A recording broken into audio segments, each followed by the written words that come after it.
ladies and gentlemen. I have the pleasure of representing an amazing team, most of them headquartered right here in Riyadh, but also spread around the world, in particular in North America.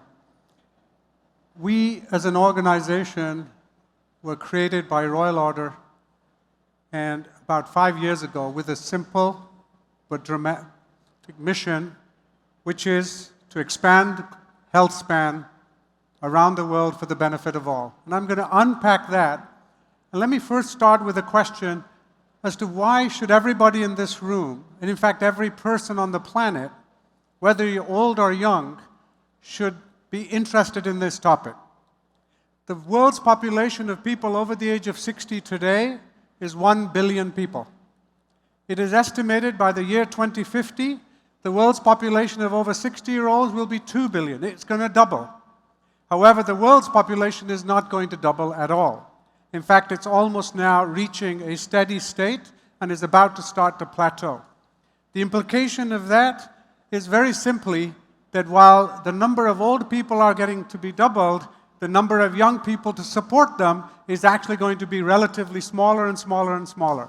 Not only in developed countries, developing countries, but also emerging economies around the world, and including developed countries like the Kingdom.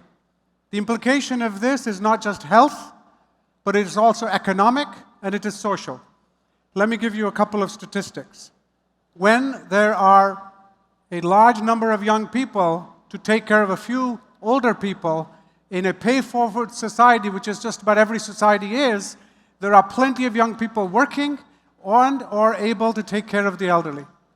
When that number goes from 16 to 1, which has been traditionally the case, to in where many countries today, it is approaching between 2 to 4 young people for 1 older people, those 2 people have to earn for themselves, their family, and 1 older person. So this is an economic issue.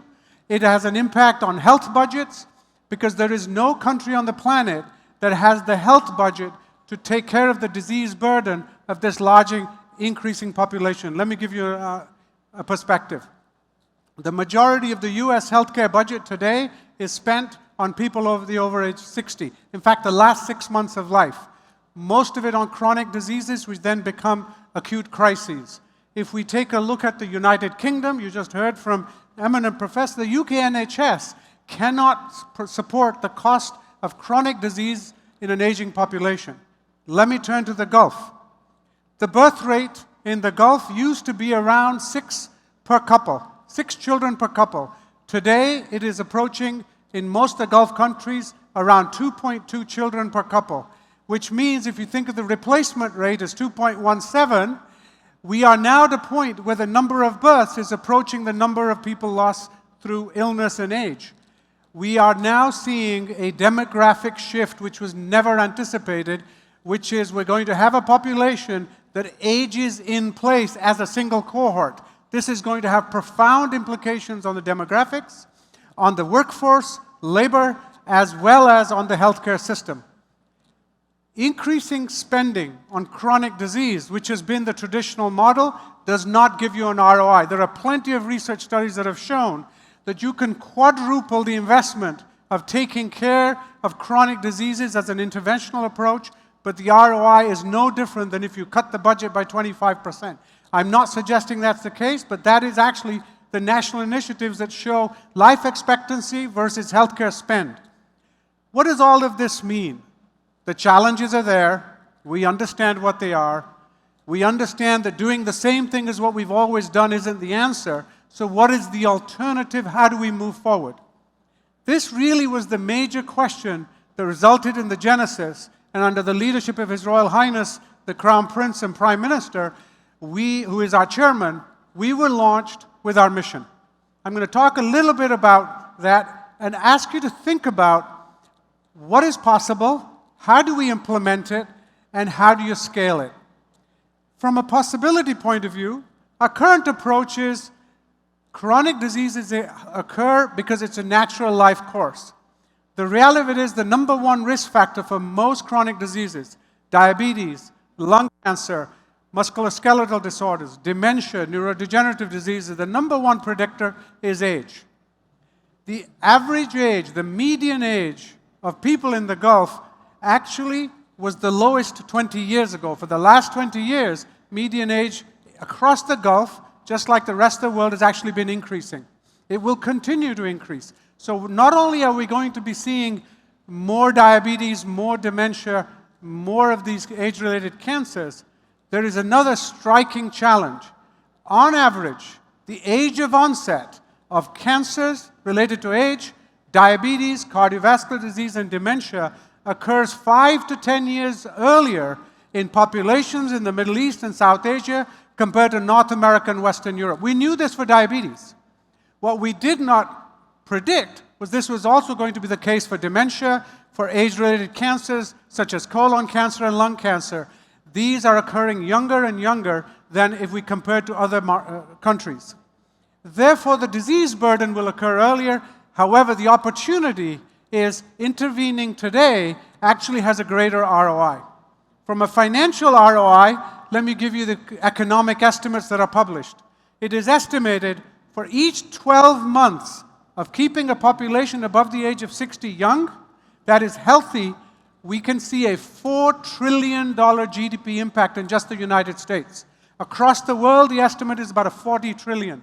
It is more than enough to cover the healthcare costs that we're incurring today if we can shift from the sick care model, which is an interventional model, to looking at maintaining health span, which starts much earlier from a public health perspective. That is what we're at Hevolution is doing. So let me talk a little bit about what we're doing at Hevolution and why we're so excited. Number one, we look at healthcare innovation across a value chain. It starts with inventions. You saw some of the technologies just presented. We need to understand the biology of aging, the aging process itself across different organs and different tissues. One of the things we've learned is not everybody ages at the same rate, and not everybody ages in the same body in different organs at different rates. So in some people, the brain ages faster. In other people, the heart ages faster. In other people, the musculoskeletal system ages faster. And so this is not going to be a one intervention that is going to benefit everybody. This is where precision, nuanced medicine really comes to life in a preventive healthcare model as opposed to an interventional healthcare model. The second is as we start to understand this biology, we're starting to learn how to measure not just organ function, but organ age. At a tissue level, how old a body is, which is not determined just by your birth date. We need to understand what is your tissue age or your organ age so we can intervention in the right way at the right time. And this is where tools like AI and molecular biology start to converge. So what are we doing at Hevolution? We have 4 pillars. Number one, we started to fund science across the world. The best labs that are in this field already, or to attract new scientists that are yet to enter this field to create the incentives. Very few people who are not in this field realize the scale of the impact that we're having, and proudly to say, headquartered here in Riyadh. Today, approximately 200 principal investigators in 150 scientific labs around the world today are funded by Hevolution. The second is we are investing in taking that science and bringing and accelerating to market using venture capital, that we are investing in these companies either to create them or to help them accelerate towards becoming more attractive investable opportunities. We've already invested in our first 4 biotechnology companies in the last 24 months. We are on track to add another 4 very soon. And our goal is to have at least 20 to 30 biotechnology companies in the Hevolution portfolio in the next 36 months, which will make us one of the largest, if not the largest, portfolio entities as a venture fund focused on biotech investment in the aging, healthy aging space. The third, we see ourselves as a convener. We convene the best minds, the best collaborations from around the world to work together. We have created a number of multi-year collaborations and partnerships, both abroad and in the kingdom, including at KSU. We have today 12 principal investigators who are Saudi scientists now funded to develop aging biology programs in geroscience, and we are adding another 12 in the next 3 months. So in the next 6 months, there will be 24 scientists who are Saudi, funded in the kingdom, establishing for the first time neuroscience programs as the leaders in their field, and that's the first in the entire region. The third is we are training that next generation of scientists. We've just identified several postdoctoral candidates, 4 of whom are now Saudi, who are actually going to be leaving the kingdom, training at our research partnership sites to actually develop postdoctoral training as scientists in this field, which is at the cutting edge of human biology. Finally, we see ourselves as a catalyst. This is very much consistent with the RDIA mission. We look at accelerating scientific field, creating innovation, both on the science funding, the venture capital, but also the human capital. How do you bring it together? Let me, in the last 3 or 4 minutes, touch on where do we go from here. We've started to fund the science. We've started to invest in biotech companies. We've started to scale some of those companies. We have started to launch brand new companies from universities to enter and actually attract other capital, including capital from around the world. All that is happening today. We are in the top 3 funders of this field globally. The next stage for this is the translation. How do you take this science and bring it into practice? One of the challenges we hear from most patients and clinicians is how do you separate the noise from the real science? The challenge is there is a lot of hocus pocus in this field. A lot of people will set up longevity clinics, longevity spas. How much of it is science-based? Where is the evidence? What is the validation of this? We want to actually be one of the centers of excellence, if not one of the leaders, or ideally the leaders, which looks at validation of the science, both in terms of translation to clinical, but ultimately into practice. So we have developed and are growing our medical team, which are led by experts in translational medicine. Some are based here in Riyadh, some are based in Boston. Soon, some will be based in Europe as well. That will give us our global footprint. We've already got 2 multinational sites. Ultimately, to scale what we do, we have to bring our knowledge and science into the marketplace. Our goal is to be a collaborator and a partner. We do not see ourselves scaling. We do not see ourselves unilaterally implementing. We want to work with the public and private sector to scale across the world, right from here in Riyadh and, of course, across the kingdom and across the GCC. We see this as our global mission. Let me tease you in my parting words with a little bit of scientific possibility. There are scientists today who have taken animals that are blind, that have lost vision because of aging.